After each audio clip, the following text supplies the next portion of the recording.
In old London lies a sleeping beauty, or is she a monster? Either way, she's become the target of the gentleman thief, a man guided by the sins of his past, eyeing to steal the girl's heart of all things. I guess you could steal what you imagine. It's not just romance, because this girl's heart is a perpetual energy device, and the key to a massive terrorizing plot that the thief and his crew must stop. So the fate of the world is all in their hands. However, kidnapping her isn't enough. The stolen girl develops a friendship with her captors she's never experienced before. She wants them to do what they can to remove what everyone's after and live a normal life. Will they succeed? Let's find out. Gazing from within a chamber, a mysterious boy sings "My Fair Lady," proclaiming his happiness to see his big sister soon. The captain of the British Army, Leonhardt, arrives at a dilapidated mansion, where his subordinate informs him the troops are ready to storm the place. He warns them not to lower their guard under any circumstances. They must follow their creed as swords in service to the Queen, especially when dealing with the deadly monster. As the troops rush in, the girl thinks to herself, "Why have they awakened me? I wished to remain in my warm sleep forever." They break down her door and point their weapons at her, and as the moonlight shined, they were not expecting to see this beautiful young woman was the very monster they were sent to deal with. One of the soldiers got cocky, going right up to her, much to his captain's dismay, because touching the girl's skin caused his hand severe burns. The other soldiers began to panic, now telling the girl they'd shoot if she moved. However, to this, their captain began scolding his subordinates for threatening to shoot a lady. As proud soldiers of the British Army, he instead ordered her respectful capture. Staking out from a distance, Arsène Lupin tells his genius friend, Impy, to shut up so he could focus. Impy spoke of Lupin's usual ramblings about a thief needing the patience to take all precautions and wait for the right moment, then handed him a device with his guarantee that Lupin was a bit skeptical of. Hearing the wheels of the carriages, Lupin quickly took his binoculars to spot the British Army. Impy certainly didn't want to pick a fight with Queen Victoria, but Lupin was confident in continuing their plan, citing, "At times, you must also be daring. Otherwise, you can't be a thief." The captain called for his troops to halt, witnessing Lupin flamboyantly insulting them for kidnapping a woman. And when they angrily asked for his identity, Lupin declared himself to be a run-of-the-mill, dashing gentleman thief. His prize tonight? The captured princess. And he boldly announced he would rescue her with style. The troops began to fire at him, but it was all for naught. He simply laughed, pressing the button on the device from Impy, causing his outfit to inflate, and flashed the troops with an intense light, followed by a dense smoke that obscured their vision. However, it wasn't just plain smoke, it was noxious gas that caused the troops to pass out. With that, Lupin jumped down to where Cardia Beckford was, offering his hand. She was reluctant, knowing she could hurt him, but he pointed out her gloves were meant to contain her powers. She wondered how he knew, but in response, he suddenly picked her up and told her to trust him. He took a flying leap out of the carriage with her, introducing himself once again and telling her his one mission, to steal her heart. Before she could get to the root of his reasoning, though, she passed out from the effects of the smoke. In her sleep, Cardia recalled the memories of her father telling her to never leave the mansion, because she was indeed a monster. She woke up to the smoking stop of the vehicle that Impy had to repair. Lupin questioned if her gaze was due to his handsomeness, but when she answered no, he was let down by her lacking sense of humor. Impy, now seeing her awake, introduced himself as the ultra-gorgeous genius engineer and inventor, as well as the man who'd one day stand on the moon. He then got back to quickly fixing the car, and hopping back in, he offered to perform love maintenance on her as well, dropping his signature line, "I'll tune you up tonight." But he'd soon find out his charms didn't work. They continued their journey, and seeing the industrial section of London, Cardia was mouth agape. Lupin explained the city to be the political and economical center of not just England, but the whole world. They make a quick stop, where they see their friend's wanted poster. Cardia wonders if their friend was a terrorist, so the boys tease, calling him super bad. Inside their mansion, Lupin shows Fran his poster. He was apparently the one who made the sleeping gas. Full name, Victor Frankenstein. They then explained they had one other friend named Saint, who let them use his mansion, and that he'd show up sooner or later.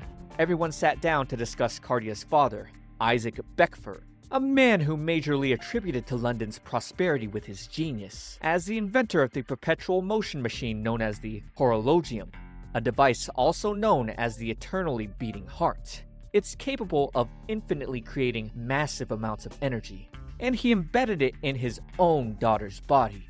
Cardia had no idea of her father's inventions, or even why such a terrible poison resided in her body. She didn't know anything. Showing her to her room, Lupin now wondered how Cardia usually slept, to which she explained everything at her home was made so her poison wouldn't dissolve it. Her hair didn't dissolve things, so as long as she kept her clothes on, the bed would be fine if she slept on her back. As he was about to leave, she asked when she could return home. He reminded her once again he was going to steal her heart, but wasn't expecting her to start unbuttoning her shirt. The matter was serious though, with her presenting the horologium jewels that adorned her chest. She asked him to tell her more about her father, and he agreed, so long as she covered up. While he didn't know why Isaac put the device in her chest, he did know why everyone wanted it. The organization known as the Twilight was most likely manipulating the British Army from the shadows for her capture, because they wanted to use the horologium to do a large-scale terrorist plot that would overthrow all of London, something that her father likely intended. The reason Lupin captured her was to stop them. He apologized, but he could not allow her to go home. He had his own motives. He wanted to atone as a vow to his master. Lying in bed, Cardia's father's words rang through her mind. He had told her she brought misfortune to others, which was why she needed to live in isolation. She was suddenly greeted by a dog who was happy to see her, and noticed one of his legs was prosthetic. Lupin was shocked to hear she was gone. Impy accused him of telling her something scary along the lines of, "You can never escape, gahaha." And while Lupin basically did tell her that, he tried to defend himself, saying he didn't make his statement as crude. This caused Impy headache, knowing that would most likely scare any confused woman in this situation away. Catching up to the dog, she was suddenly met by the attack of other wild creatures. Later, when Lupin was able to find her, she sat depressed, because she couldn't do anything to save the wild animals who tried to harm her. She felt the weight of her father's words calling her a monster. She somberly accepted her existence forever had to be in isolation. Lupin saw himself in her. He denied her statement, telling her there was no one in this world who had to live alone. He wanted her to value herself more. Returning to the mansion, Fran and Impy were happy to see her again. Their care and company was more than she'd ever experienced before. She still didn't know if she should stay here, but to her, this place seemed warm. To this, Lupin told her to stay. He'd help her learn more about herself, because as the gentleman thief, if there was something he wanted, he'd always steal it. He offered his hand, and with minor hesitation, she took it, and pulling her in close, he reminded her once again he was going to steal her heart. But in return, he'd grant her one wish. He swore on it. She didn't have a wish at the moment, nor has she ever thought about what she'd wish for. But her heart responded to his words. Something that she thought was tightly sealed deep within her chest started rattling as it stirred. She wanted to know where her father was, and what she was.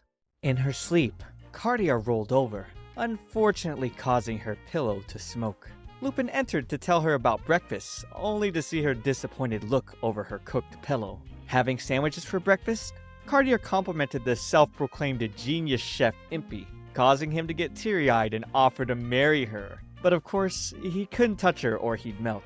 Their other friend, Saint Germain, then happily entered, remarking the friend sounded more lively than usual. He welcomed Cardia to his mansion, saying he'd been waiting for her for a very long time. But Impy said no hitting on her. Continuing their breakfast, Impy teased Fran about his terrorist status, while Fran insisted he was framed. He explained he used to work for the government as a researcher. He was the head royal alchemist, but now he was on the run from them. Cardia asked why he quit, but to this, he went silent and averted his gaze. To help his buddy out, Impy changed the topic to ask what they were going to do now. Lupin answered they just needed to lie low, now that they've gotten Cardia away from Twilight. Impy much rather beat them up, but Fran believed they weren't strong enough as is. Moving to the royal palace, Finis was playfully expressing his disappointment in the Queen's men for letting Cardia get stolen away. Revealing his title as the leader of Twilight, she felt he should have given her more info on the monster of a girl. But hearing this hypocrisy from the Queen, he just laughed. Queen Victoria kept secrets all the time, in regards to bloodshed in the shadows, while London was seemingly prosperous on the outside. He reminded her that his organization had accepted many filthy, unspeakable jobs at her request. In any case, he let her know she could forget about the mission. He was having his own soldiers mobilized to reclaim Cardia at this very moment. The Queen wasn't too happy about the men Finis deployed to run around her city, and warned him if he caused too much mischief, she'd punish him. Back at the mansion, Fran determined the poison in Cardia's body was a result of the horologium. He recommended not removing it because he noticed she had no heartbeat. What was keeping her alive, without a doubt, was in fact the horologium itself, functioning as her heart's replacement. Lupin was initially down learning this, but cheered up quickly, inviting Cardia for a stroll around town. They drove through the busy streets of the industrious city of London, where upon reaching the gate, they passed through with ease as Lupin disguised himself as Baron Dudley. Fran and Impy get off to pick something up, leaving Lupin and Cardia to their date. Continuing on, the two spoke of Cardia's father's previous attacks on the city, with Lupin expressing his desire to keep the people safe. He then took her to the busiest part of London, the casino. She'd never been to one before but read about them in books. She knew people came here to get more money, but for Lupin, money wasn't the only prize. This casino was an underground trade show. All sorts of info flew around. After their time there, Cardia was concerned she got in the way of Lupin's info scouring. He just laughed, remarking that a chatty Cardia would be an amusing sight. But his actual purpose for bringing her out today was to give her a nice change of pace. She wondered why they were all so kind to her. Lupin got serious, bringing up the fact their dog Cece's leg had gotten lopped off by some stranger. Impy had made the dog the prosthetic leg, bawling all the while. Cece was alive because of it. He thought the same was for Cardia. So what if she had no heart? She was still alive, and he believed no different than the rest of them. Cardia felt his words. He then brought up how a heart doesn't really start beating until you find the person you love. He taught her that whether man or woman, when one truly fell in love, they wanted to touch that loved one. The warmth made the beat. Staring at him, she wanted to touch. That was her wish. She wanted to feel Lupin's warmth. He got a little flustered, but brushed it off, promising to honor her wish. But their heartwarming moment quickly became serious, as Lupin was wary. He began taking Cardia to leave, where outside the casino, Impy and Fran saw the two dashing off into an alleyway, where they were attacked by men in crow masks. They were the Twilight. But with Lupin throwing a flurry of playing cards at them, they were able to get away, alerting the assailants to where they left because they accidentally knocked over a crate. The escape was still on, but when Cardia got her dress caught on a gear, they'd be soon met at gunpoint by Abraham Van Helsing. However, he'd end up shooting the Twilight members. This wasn't to aid their escape though. He warned Lupin not to move, and to hand over the monster. Seeing Van ready the trigger, Cardia stood in front of Lupin to defend him. But Van was not expecting this girl to be the monster. Suddenly, a vial came flying into the area, releasing a green vapor thrown by Fran that they used to get out. Exiting the alleyway, Impy pulled up with a car, telling the friends to get in. Making their drive getaway though, Van was already in the way of their escape route, firing into their vehicle causing them to crash. Lupin managed to keep Cardia safe through this, but found himself once again at gunpoint. Fran was familiar with Van from his days working at the castle. Van was an ex-member of Twilight. He was also known as the Human Weapon. Van desired to ascertain more about Cardia's identity as the monster, so she showed the jewels that adorned her chest. He was shocked to find out she was Isaac's daughter. Fine by him though, he planned to use her as bait. He had one target, Twilight's leader, Finis. He wanted to drag Finis's body and make him pay for the unforgivable atrocities he's committed. Cardia was now a necessary pawn in Van's plan. Hearing this, Van told him there was a better way, offering a truce where they worked together. Van refused, telling Cardia to come with him. But when she got up to leave, Lupin stopped her, telling Van he couldn't trust some rude jerk who declined their gracious invitation. Van tried to fire in response, but dropped his gun, finding his hand in pain. Courtesy of Lupin's magic, or so Lupin called it. He rigged Van's gun by putting adhesive putty on a ball he stole from the casino and stuffed it in the muzzle, all while Fran was distracting him with a truce discussion. Fran was serious about the offer though. They could use Van's strength since they were still lacking. To convince Van, he told him Finnis would show himself without a doubt. Breathing a sigh, Van accepted, joining the party. Now looking at Van, Cardia noticed his cold eyes that could hold her prisoner, but also saw a sad color in its depths. She thought, why was he crying? And what was he hiding in his heart? After breakfast the next morning, Van entered the dining room, not acknowledging Cardia's greeting whatsoever. Saint brought out an interesting news article that read, Phantom thief under the moon appears, flying in the sky and disappearing like a fog. He apparently used the same methods as in previous serial thefts, and that all the stolen items have been vampire family treasures. Cardia didn't know what a vampire was, so Saint had to explain to her that they were demi-humans that possessed remarkable physical abilities and very long lifespans. He figured a hero like Van Helsing would know all about them. Lupin then arrived to explain his next plan he'd like to put into motion, kidnapping Finnis and the train he'd be riding in. In 2 weeks, Finnis would be boarding a train to London to inspect a war plant on the north side. Capturing him was probably the best way to get info on both Twilight's terrorist plot and Cardia's father. Lupin learned about this whole thing from information he had stolen earlier, and suspected security around Finnis would be weakest while he was on the train. Despite Fran suggesting Cardia stay at base, since she was Twilight's prime target, Van suggested otherwise, since she could be used as a trump card if needed, and if these guys wanted his help, he required them to accept his terms. They were at a bit of a crossroads. However, Cardia wanted to take her place as one of their friends, and willingly agreed. So, Lupin agreed to have everyone help train her to be able to defend herself. They had Fran, who was England's greatest alchemist, Saint, a well-informed noble, Van, a battle-hardened hero, and Impy, an engineering genius. Of course, he couldn't forget to boast about himself, being a thief with a 100% success rate. Everyone agreed, except for Impy, who was a bit hesitant. But with Cardia proclaiming she'd work hard and asking him to be her teacher, he got flustered. He really thought teacher had a ring to it, and excitedly offered to help. And so, she began her makeshift lessons in alchemy, driving, the city layout, and agility. Sitting down for a break, Lupin brought up how lively she looked, like she was having a lot of fun. For the finishing touches on her training, he suggested they capture the thief who'd been stealing vampire treasures, with the side motive of procuring money for the thief's capture, since they were starting to run low on funds. Where at this rate, they might not be able to even eat before long. The thief's target was a pendant called Nosferatu's Saber. The reward prize for the thief's capture? A staggering 10 million, dead or alive. Much to their surprise, Van offered to join in, given he still needed money for bullets as well. At the auction, they presented the pendant, when suddenly, the voice of a young boy called them foolish humans and told them to keep their filthy hands off the pendant, picking the auctioneers while declaring he'd be taking his family's treasure back.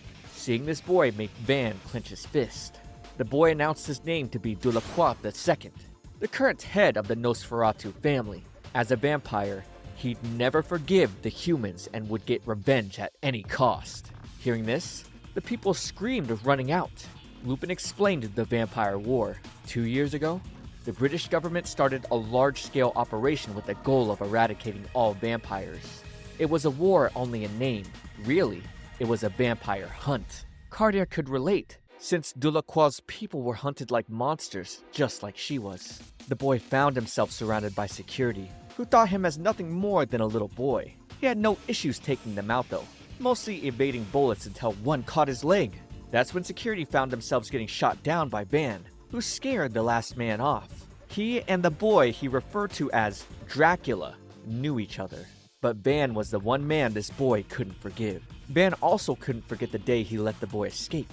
Before the boy made another escape, he told Van they could settle the score at the place Van killed his father, dashing off with a quick nimbleness. Outside, the gang discussed Van's involvement in the vampire war as a previous member of Twilight.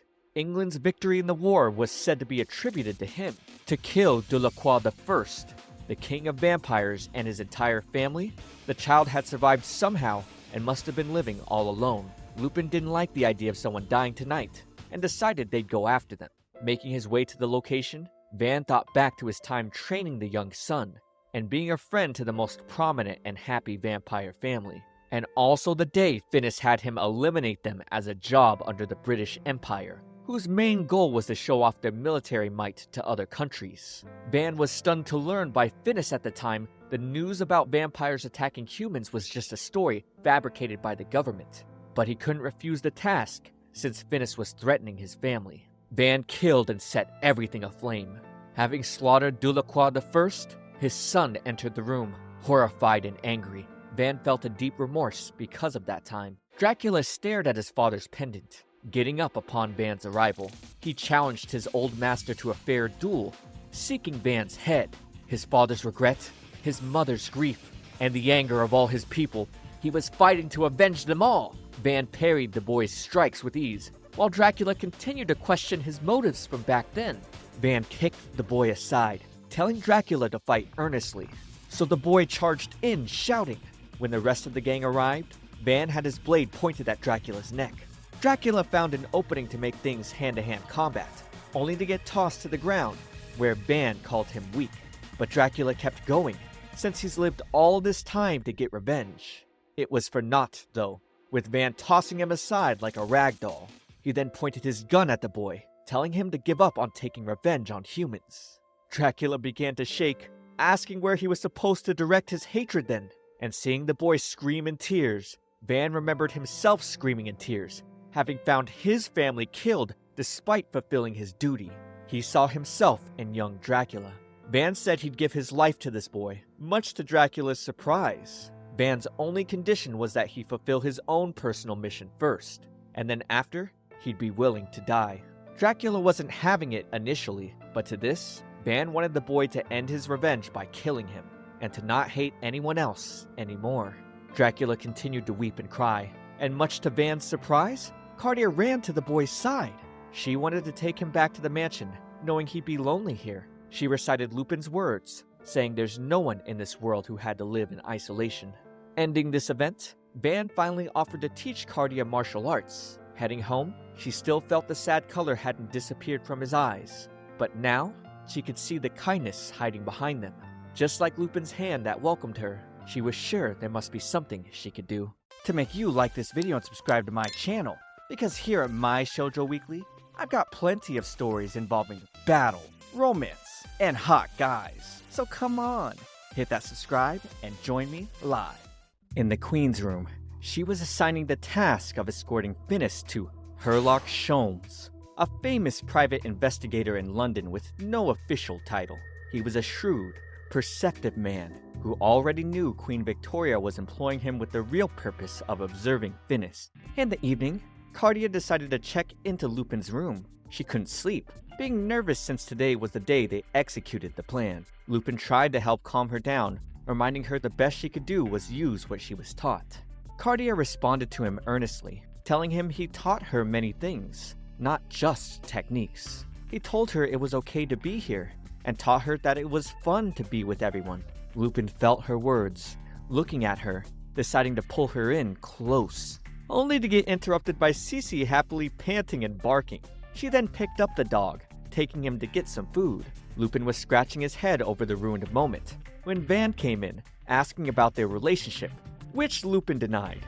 The next day, Drac was sulking because he was getting left behind, while Saint was still going on the mission. He hated being treated like a child. Cardia then asked him to take care of Cece in her place, a great diversion for the boy so they could move on to business. After Lupin broke down their strategy plan, Fran gave Cardia a gift. It was a pillow designed so that the poison wouldn't get through. She happily rubbed her face through it. They had one more gift for her though, a fresh outfit she could move through more nimbly, which everyone complimented for its cuteness, except for Van, who just pointed out it would be much easier for her to move around in the outfit, giving her a combat advantage. Now they could get the show on the road. At the train station, Cardia remembered her training from Van. She wasn't to do anything beyond her abilities, and the attack with the highest success rate was a body blow. The group then split up and got to work. The train got a move on, where Van took out the conductor because he wasn't looking to sneak around. Impy and Saint were wrapping things up on their end. as Impy's device was just waiting for its time to shine. They were about to head for the bridge, but now felt something strange in the wind. Finis smirked, hearing intel from his second-in-command, Jimmy Allister. Cardia and Lupin entered the train, with him dropping smoke bombs from behind. Looking like conductors, they easily snuck past the soldiers frantically trying to identify what was happening. But in a further cabin, Van began his assault on the soldiers. But realizing the soldiers were reacting too readily, he wondered if something was going awry. Throwing off their disguises, Lupin entrusted Cardia with a device to destroy the coupler keeping the cabins linked. He was going to fight off any enemies that would find them, and was counting on her to attach the device. Even if the device might not completely destroy the couplers, her poison could likely finish the job. He suddenly took a defensive stance, hearing the voice of a man telling them it was their destiny to meet here at this time and place. That man being Herlock Sholmes. Lupin wasn't familiar with this man, even though Herlock was familiar with him. However, Herlock just stated his title being that of an ordinary detective. In other words, a gentleman thief's mortal enemy. Herlock suspected that with all of Lupin's time lying low, despite his previous thievery, that it was like a calm before the storm. And despite Lupin asking the detective to move aside, Herlock would not back down, since it was a detective's job to catch the thief. Lupin responded by throwing sleeping gas at Herlock, but then became surprised to see Herlock pushing him back. Herlock was perfectly prepared for such trickery.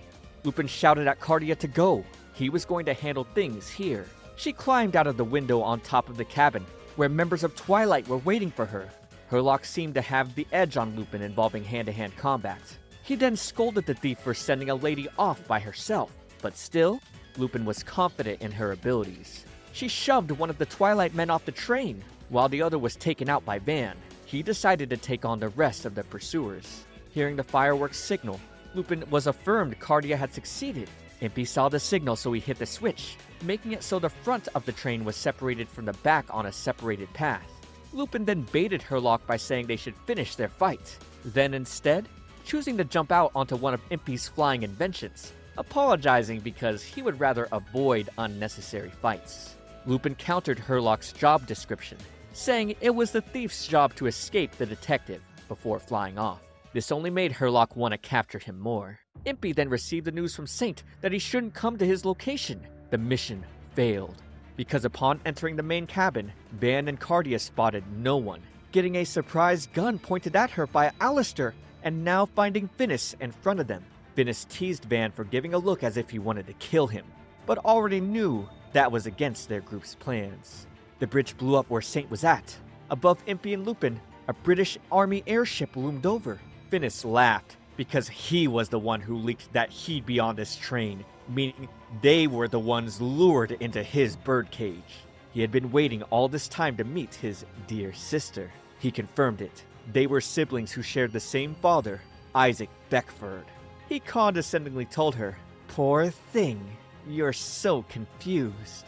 She was flabbergasted, hearing him poke at her for not knowing why she had no memories, what the poison was residing in her body, or why that thing was embedded into her chest.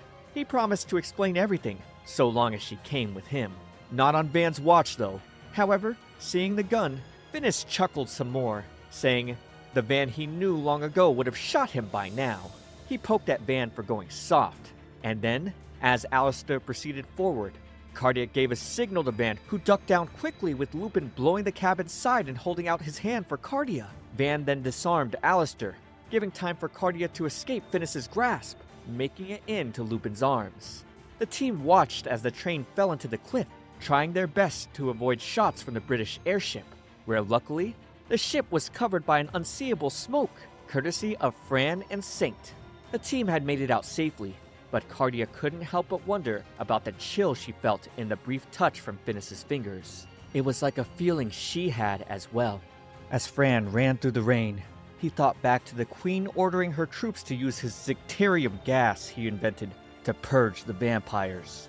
He tried to stop it, but was horrified at the sight of them all dead. He woke up in a panting sweat from his nightmare, only wishing it had all been a dream. Last week's train explosion was being reported as a terrorist act carried out by Victor Frankenstein and his gang. The Queen knew this was Finis's doing, but No matter, she could tell he desperately wanted that monster.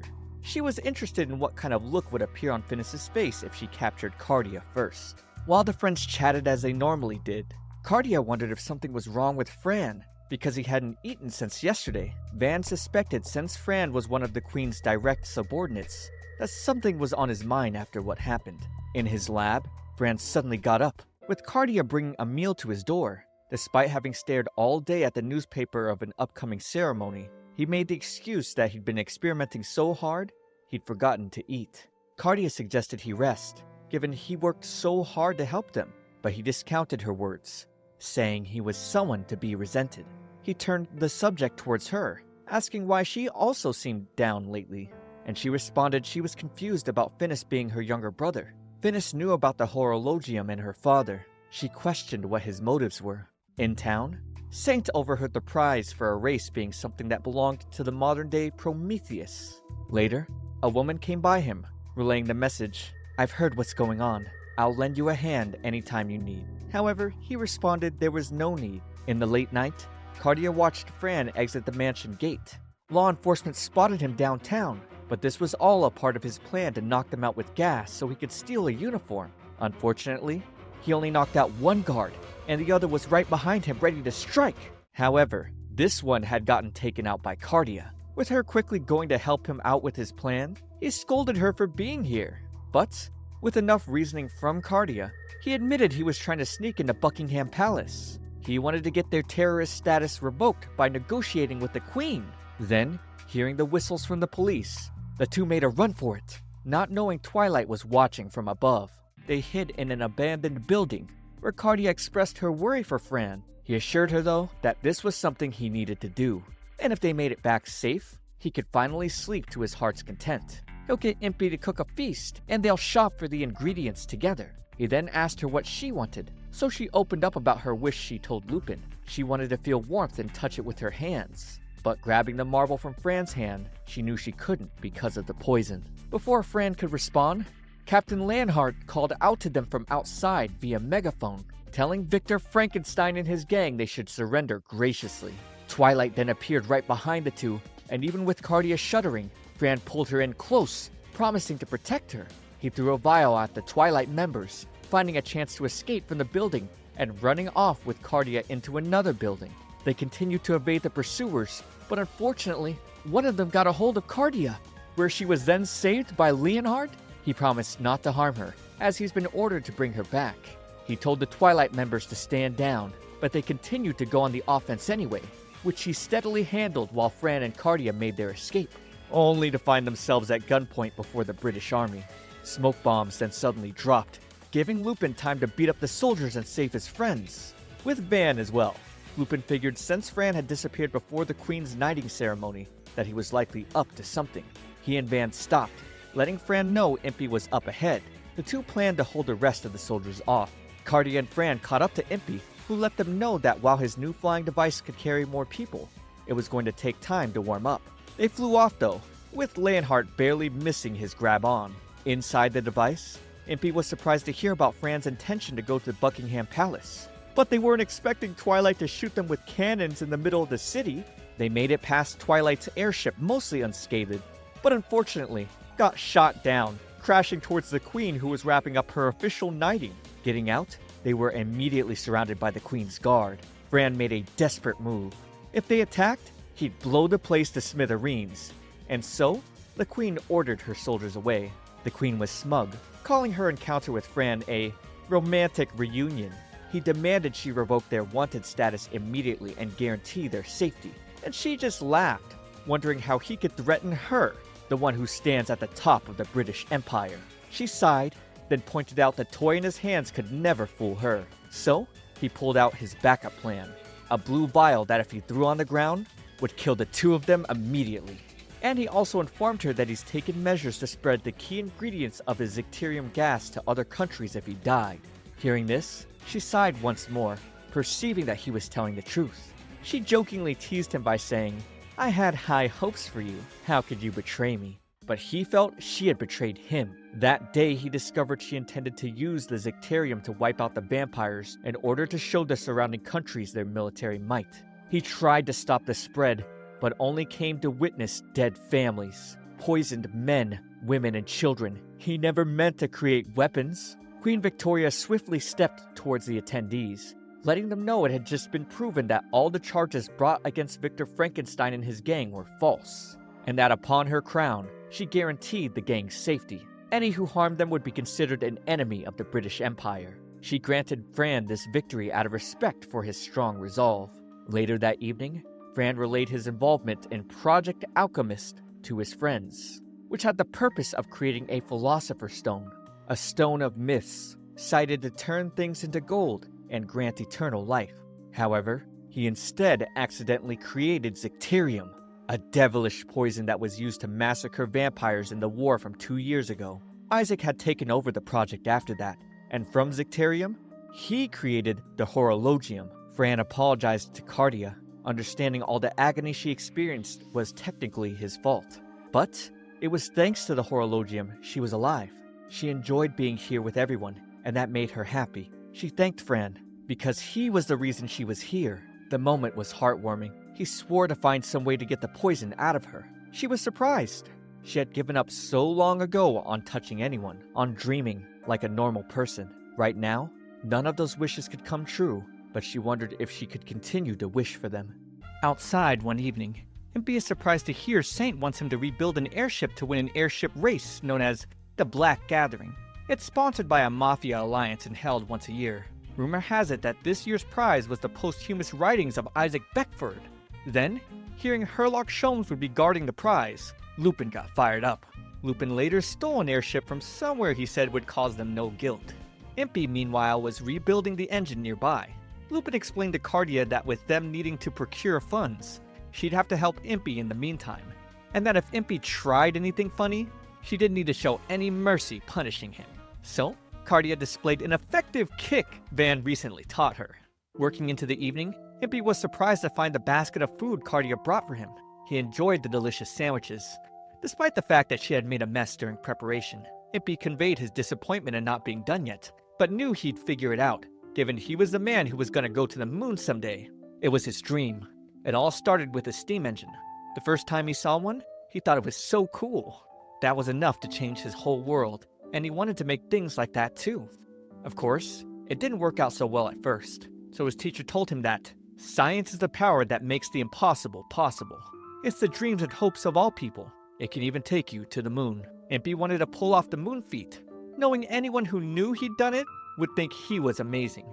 That's why he was going to achieve his dream, to prove that science contained all their hopes and dreams. Even though everyone made fun of him and called him ridiculous, he was serious. The day came, and Lupin was frustrated that Impy still wasn't finished. But then, the ecstatic inventor arrived in the nick of time. Impy had to flex a little, telling them he was a man who always kept his promises. But the group simply walked past him, not humoring him at all. A strange, eccentric man named Nemo who declared himself to be a scientist who would unveil all truth in the world, however, was ecstatic over Impy's airship. And the two bonded, albeit Nemo was a bit weird. Fran knew this man, because when he was part of the Royal Society, he actually declared Fran to be his rival, with their own ship now ready though. Even after seeing Nemo's ship, he knew theirs was going to win. Fly along River Thames, turn around when they reach Big Ben, and fly back here. That's their course. Cardia was going to guide them. Taking the lead, the commentator called out to the rookie ship named Impy, Princess, and Henchman. Of course, Impy had named it with a bit of a playful spirit. A ship suddenly rammed into them and cannons were firing from another ship. They decided to move faster, but had no guns and no way to retaliate. Impy had gotten rid of them to reduce their weight, but now that the paint was coming off, it was bad news, having discovered Lupin stole the ship from the Adele and Brutus firm. Word has it there was a cash reward of 20 million for whoever shot it down. Impy realized now that Lupin had stole the ship from the auction house that was selling Drax's father's pendant. They took a direct hit, but still managed to skillfully maneuver, avoiding more. Then suddenly, the enemy ships were shot down from blasts above, courtesy of Nemo, who believed his ship, the Fulton, was going to win. Impy managed to avoid the Fulton's cannon fire while circling Big Ben, and then in front of them were several ships just waiting to attack. They took a direct hit to the engine and had to hide in the clouds. and now if they took one more, they were done for. However, Impy had prepared a secret weapon just in case. One that required Cardia's aid. She gave instructions. They first put Van in the capsule, where he shouted to be let out. But it was time for Impy's special Helsing cannon. Saint launched the attack, where on the enemy's ship, Van could go wild, while letting Impy know he was gonna pay for this later. Van took one ship down after another, eventually crashing into the Fulton. He was sick of Nemo's disgusting laugh. After dismantling the enemy ship, Van was lassoed back, getting roped back onto the ship. Unfortunately though, the ship had its engine blow, and now the gang was heading for a crash. Cardia was confident in Impy's skill to land them safely. After all, he was the man who was going to the moon. Her encouragement gave him the strength of 100 men, and they landed, barely making it with the ship dipped into the river. Impy handed Cardia her father's writing, commenting they were a little closer to her dreams of getting rid of the poison in her body. They then had a glorious celebration. When they were together, Cardia had fun. It made her want to dream. No matter what happened from now on, she knew this day would be a precious memory for her. The team would later find Isaac's lab, where Cardia would discover several girls in lab testing tubes, and all of them shared the same face as her. The guys were sympathetic, with Cardia having to rest after facing such a difficult truth. Finis most likely led the group there on purpose in order to get her to despair. Fran felt like he had always known Cardia was a life form created by man. She was a homunculus. He just hadn't said anything earlier because she was so kind. Still though, Lupin felt like she should have heard the truth from them, hearing it from someone she trusted. Wandering that evening, Cardia came across Drac, who had to catch Sissy because he'd been running all over the place. She somberly told Drac to take care of Sissy, as if she were going to disappear, and completely unbeknownst to Drac, she was. Drac woke up to the guys panicking over Cardia's disappearance. Lupin wanted to go after her, but they didn't have any clue of her whereabouts. While riding the train, seeing a mother and daughter taking their seats gave her bad memories from a time before. She had been running for her life from the village folks who wanted the monster dead. Stumbling upon Elaine, out of kindness, she hid Cardia in her home. Her daughter Eddie tried offering her doll to comfort Cardia, and all their care caused her to weep. Continuing her trek, by nightfall, Cardia accidentally dropped her briefcase, where inside, the photo containing her and her friends shattered. She had a nightmare of when she had seen her clones, and melted Lupin by touching his hand. She got up. With no time to mope about, she began her leave. But that was when the villagers spotted her and became horrified.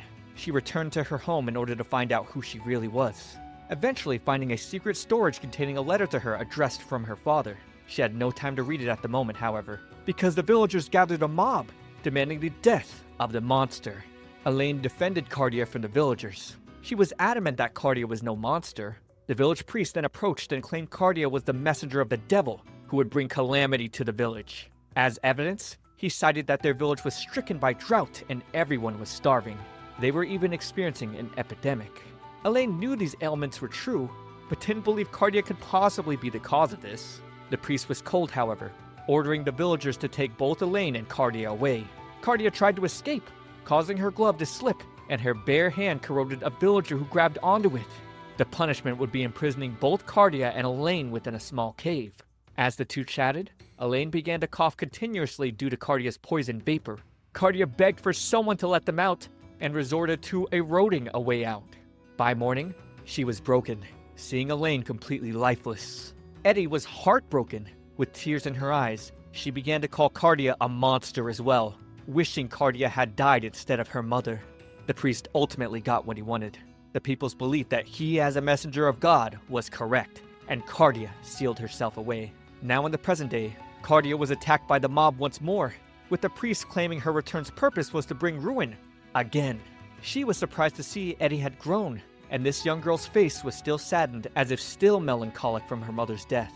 Cardia felt regret for disobeying her father's orders, but she had really wanted to stay with Elaine and Eddie back then, even though her father had told her that was impossible, since she was a monster. As the villagers began to attack, she accepted her fate. But Lupin retaliated because he wouldn't let her. This beautiful jewel of a woman belonged to the gentleman thief, Arsène Lupin. He silenced the priest, telling him they were putting the blame on Cardia for the disasters instead of thinking for themselves. It's like Eddie had a realization. The villagers weren't as responsive to the priest this time. By a campfire, Lupin told Cardia all of the friends were worried. she still lamented over her past, telling him they shouldn't involve themselves with her anymore because she was a monster who killed Elaine, and Eddie was right. She should have died instead. She didn't feel it was right for her to be the only one who was happy, and decided she needed to return the photo with all the friends. Lupin sighed, now explained the reason why he wanted to stop Isaac's plan. His master had told him to steal wealth and means of livelihood from the wicked and give them to those in need. But he sensed something had been eating away at his master's heart. Carrying his drunken master home one day, the master explained he became a chivalrous thief to atone for his sin. The master wanted Lupin to see his own destiny, justice, and ideals even if he had to die for it, because the master couldn't. At the time, Lupin didn't know what he meant by his master's sin, but whatever it was, it eventually drove him to madness. So, Lupin tried to set things right by ratting out his master to the cops. When the master died, he couldn't believe there was someone who could cry for him. And that day, Lupin learned the deep regret he carried. His master knew about Isaac's terrorist plot, but did nothing about it. This was a past that Lupin couldn't erase, and he didn't want anyone to know about it.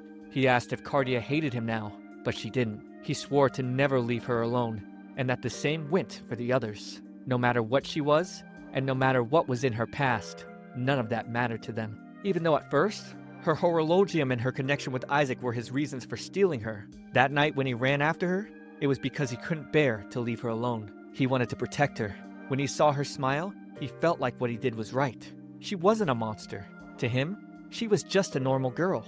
His words brought her to tears, and she felt like she belonged once again. Heading back, they were stopped by Eddie, who warned them they couldn't head the way they were going because the villagers were just beyond. She couldn't forgive Cardia for letting her mother die, but she didn't believe Cardia was a monster either. That's what her mother believed as well. Something that had long been frozen in Cardia's heart thawed a little in this moment. There were many things she destroyed that could never be forgiven, but even so, she felt like some things could mend and move forward. Riding the train back, Lupin opened the letter from Cardia's father that read like some kind of mathematical formula. The last page contained an actual letter that read, "Cardia, my beloved daughter, if you should ever get lost, go to London to St. Paul's Cathedral, where prayers are offered up to God. I'll be there, beginning preparations for my rebellion against God. The answers to all the doubts and insecurities you have, and your eternal peace wait for you underground beneath the cathedral. Come and walk towards a new future with me. All is for the sake of this plan. Code, realize." Cardia knew the term was important to her, and so did Lupin, because it was the code name of Isaac's terrorist plot. The train suddenly stopped, and we see the city of London in ruins, all due to Finis and Twilight. It was 3 days after Cardia disappeared, and the rest of the group wondered if Lupin had found her. There was no telling if she'd come back, but for Impy, she was his angel. They all wanted her safe return in their own way, and that's when the attack on the city began. With Saint separated from the rest of the group, Van said he'd be fine and that they needed to go their own way.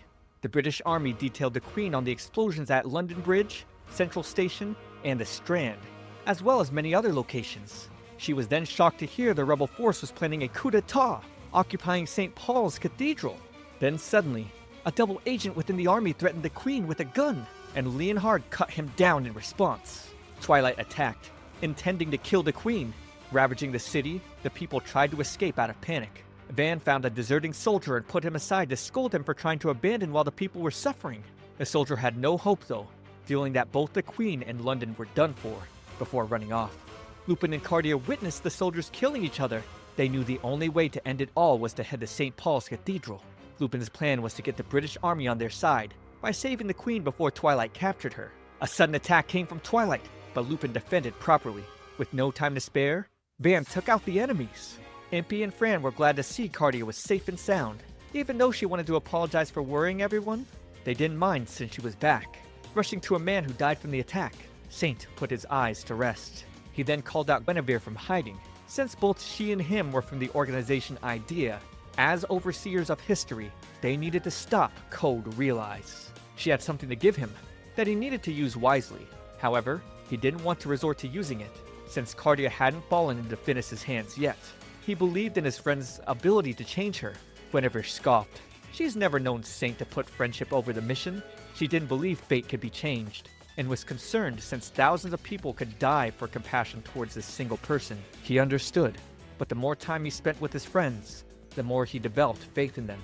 and the more his doubt also grew. He wondered if they would succeed, or if death would be Cardia's true salvation. The rebel soldiers were infiltrating the palace and searching for the queen. Lupin and Cardia snuck by them, and later lured some soldiers with Lupin imitating the queen's voice perfectly. Over one of the soldiers' walkie-talkies, they then heard the queen's soldiers requesting backup. The queen and Leonhard ran through the palace. Leonhard steeled himself, preparing to attack an enemy, but it was just Lupin. He was here to keep the queen safe, and the queen was surprised to see Cardia here. They went down a secret passageway that both the queen and Leonhard had no idea about. With Cardia actively choosing to melt the lock to their destination, Queen Victoria was impressed. If they made it out alive, she wanted to chat with her over tea sometime. They thought they were safe, but Finis was already waiting for them. He taunted Cardia, asking if she liked his gift to her, when she learned she was just a homunculus monster of many. He was surprised to hear she denied being a monster and her spirit was unbroken. He became furious, and he revealed their father's plan to reduce the whole world to nothing but ashes. And when both he and Cardia were brought together, the plan would go into full steam. They were created for no other purpose. The coup d'etat happening in London was barely the beginning. The destroyed cityscape, bodies lying everywhere, Code realized was going to bring even greater fear to the world. He laughed maniacally, seeing his sister covering her ears over his plan. Her will had no bearing here. Her very existence destroyed everything around her. This was her fate. Lupin tried to shut him up, but he was met with a gunshot. However, Impy, Fran, and Van came to the rescue, and the entire party was able to escape on a getaway boat. Watching over Lupin, Cardia wondered if her fate was truly to be the key to world destruction. Later, Lupin briefed the Queen on Isaac Beckford's plan, asking for her troops to deal with the rebel forces within the cathedral. She agreed, desiring to protect her country, and thus, they would work together on a united front. She thought it was laughable that a royal and a gang of thieves were working together, but she was serious about making Finis regret raising his sword towards her. Saint met with Cardia privately that evening. He was glad she was safe, and while he believed in his friends, as a member of IDEA, he admitted his purpose was to kill her. IDEA was an organization that operated through the shadows, using any means necessary to remove errors from human history with the goal of guiding mankind toward the correct destiny. And right now, IDEA believed Cardia was a mistake that needed to be eliminated. She was both the cursed child of Isaac and the key to the activation of Code. Realize. Saint presented the vial that would offer Cardia a peaceful death, should she drink it, and she thought about all the destruction and suffering that occurred because of her existence. She tried to take the vial, and then Saint backed away, but she took it regardless and thanked them for worrying for her. They met with Drac and Sissy back at camp, where the crew bantered a bit. They then went into the tent where Lupin was resting, but he woke up to ask where Cardia was, and she had already taken off. She was a bit sad, having a private chat with Van. She pointed out how he's changed a lot and thanked him for becoming her friend. Next time they were going to see Finis though, his plan was to finish things. Van knew that meant he might not be around to stay with them until the end, because once things were finished, he'd be killed by Delacroix. She didn't want him to die, but for Van, there was no chain binding him to this life except Finis. Elsewhere, Fran was bringing up some of the notes from Isaac's letters. Apparently, Nema was involved in Isaac's plans, and the name Nautilus came up frequently. Lying in bed, Lupin thought about all of Cardia's suffering and agonized. She would later serve food to some of the soldiers, and one of them in particular kept a photo of his family. They were his treasure. He wanted to save this country and hurry home to hug them. Back in Lupin's tent, Van told him to get to work, because they had to prepare for tomorrow. However, Lupin had been so worried that Cardia has been stressing over that stuff Finis said. He wondered if she was off crying somewhere by herself. It drove her nuts. He wished he could do something for her. Then, with Van asking if he loved her, Lupin suddenly got embarrassed. Van reminded Lupin there was no guarantee they'd survive this. Regret was foolish, and that if there was something on his mind, he should tell Cardia directly. His words might become the chain that binds her to this life. Cardia panicked, looking for the soldier who had been sitting against the tree with the thoughts of his family in mind, only to find a dead body being taken away, and the man's family photo left behind. She sat by herself, considering the vial again to end it all.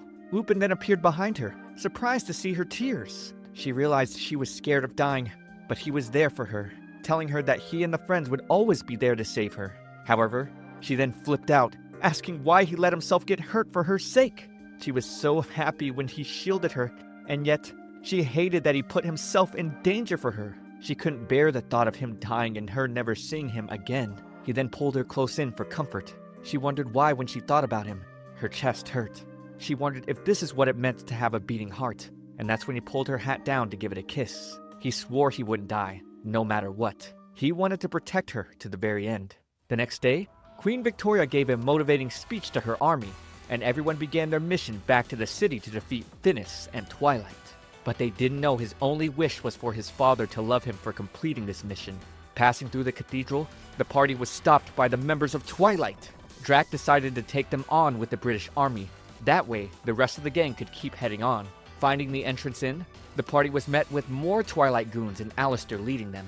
The fight was on, with the party barely escaping once more, leaving only Saint to take on Twilight's number 2. Saint drew his blades, displaying his unique weapon. Leonhardt's backup arriving to save Drac was the signal that the Queen's army was gaining the upper hand. However, Herlock sensed there'd still be trouble. As Van continued to lead the way, the four were optimistic in their plan to succeed in stopping Code Realize and getting rid of Cardia's poison. Impy was excited for a happy ending where Cardia would end up with him, but of course that wasn't happening. Inside, they found a giant celestial globe and Finis as cocky as ever. Even with Van threatening Finis for information, the boy just retorted he'd exposed the report that detailed how Van killed all the vampires. Finis was about to attack, but met his end with Saint attacking him from behind, an anticlimactic death that wasn't satisfying for Van. But hearing Finis still speaking smugly shook them. If Cardia was a monster, then surely he'd be the same in another way. These bodies were mere puppets. The real him and his father's consciousness were within the celestial globe.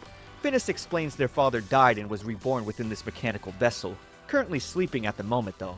And now the keys have been gathered, the two Beckford siblings, and the fusion of them would give birth to a mechanical god surpassing all human knowledge.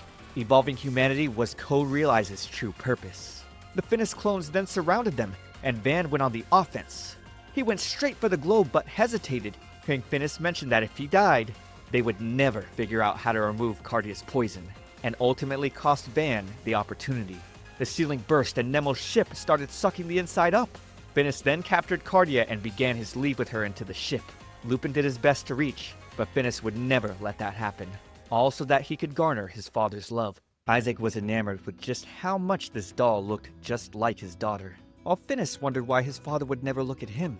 Finis approached Cardia. With his necklace and her heart glowing, she writhed in pain, and she could now hear her father speak through Finis, telling her it was her mission to fulfill his wish and transform this world into one of great knowledge, beckoning her before Finis lost consciousness.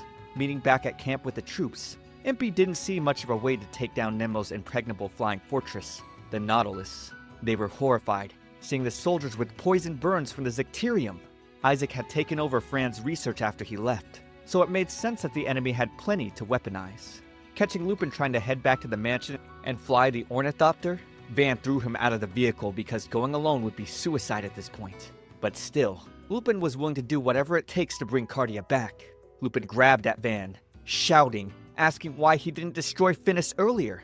And Van replied it was because he wanted to make Cardia's dreams come true. Her wish was to be able to touch Lupin, to be held in his arms like a normal girl. He reminded Lupin he couldn't give up on that. Lupin knew Van was right. He didn't get to tell her the one thing that mattered most, that he wouldn't regret giving up everything if it was for her sake. Because he loved her, Van accepted his own place, which was to bring Lupin to Cardia. They were going to do this together, and now Fran appeared with Impy, positive about a solution to removing Cardia's poison. Later that night, the group was surprised to hear Saint was putting things into motion to attack the Nautilus in collaboration with his organization, IDEA, and the Queen's army. His master gave him assistance, since it was her priority to stop Isaac's plan. In the morning, Drax saw the main party off, since he decided to assist the humans on the ground. He suddenly burst out, telling Van to live. He wanted everyone to make it out alive. With Cardia checking on Finis, he was cynical, questioning why she was still trying to act human, explaining he was going to act as a vessel for her horologium's energy to give birth to a god and creation of a new world. His personality will disappear with the horologium, and her life will end. She asked if he truly wanted to die, but for him, this was his only purpose. He wanted to fulfill his purpose so that their father would love him. Her poison would grow until it kills everything around her without even touching her. But at the same time, the attack was beginning from the outside. The main party's ship was falling, so they decided to crash it right into the Nautilus. Cardia made her escape from Finis and considered using the vial to end her life. Suddenly, she came face to face with Lupin, and the two approached each other for an embrace, where he apologized for keeping her waiting. However, she could not go with him, knowing her poison was growing stronger. He would die from it too. He didn't care though. It was only natural for a man to put his life on the line for the woman he loved. He suddenly held her, telling her even if his body eroded away, he'd never let go. And with this, she dropped the vial and held him back. Finis wouldn't let the loving moment linger, however, choosing to invoke Cardia's poison to the point everything around started melting. An attack from Finis brought Lupin barely hanging on a ledge, where Finis would ultimately stomp him off. Cardia's heart couldn't take this. Back at the celestial globe, Cardia was screaming in pain as her horologium activated. Finis's body lost consciousness when their father started reaching out to Cardia from the globe and sealed her away. Isaac tried to awaken his young daughter, who wanted to sleep a bit longer. Finis was antsy to eat right away, but his mother scolded him. They couldn't eat until everyone was here and had said their prayer. Getting carried by her father, Cardia woke up to the smell of the delicious food. It was just bean soup, again, which annoyed Finis, but Cardia was perfectly happy about it. The siblings would play while their father would research how to create a stable food source for this starving village. The villagers were frustrated. They wanted him to hurry up. One woman's son had already died of starvation, and she blamed Isaac. The people then cumulatively blamed him and claimed his work brought the wrath of God upon them. They eventually set his home ablaze, killing his whole family. Cardia empathized with him. The people of this world were cruel. She wanted to continue sleeping in this isolated world, but someone from the outside was trying to wake her. Why?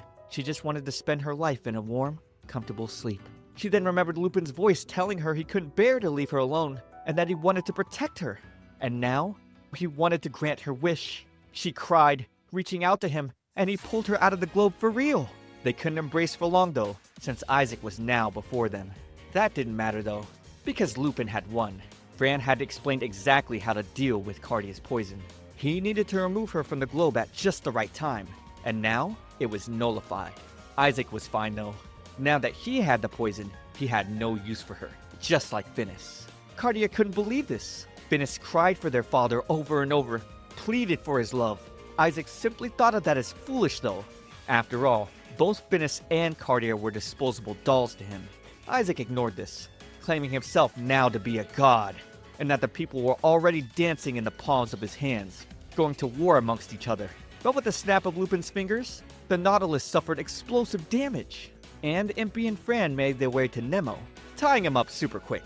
Lupin, on the other hand, set off another explosive right at the globe, putting an end to Isaac's schemes. However, Finis wouldn't let it end. His father was his only purpose. He fell over from the breaking structure, and Cardia barely caught him. He wanted her to let him go because he was just a doll. Cardia wouldn't though, telling him she'd love him because he was her little brother.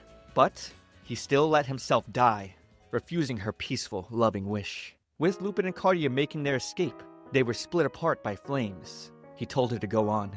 This was the end of the line for him, due to his injuries. So, she just hopped right over, telling him she'd stay with him. He wanted to touch her one last time, and felt the last bit of poison nullify. And falling out of the ship, the two spoke loving words and then kissed. Much later, everything was at peace. Cardia wore normal clothes, but she was nervous at the moment. She had wondered how she was still alive. She felt the poison had disappeared from the horologium back on the ship, and yet, she was still alive. Did Finis give her the power to live, or was it her father? Lupin suggested maybe it was her will, or even her love for him. A wedding cake, a crowd of people waiting, as the lovely couple came out in white. Impy couldn't believe how beautiful she looked, and Van had to wrestle the eccentric inventor to calm him down.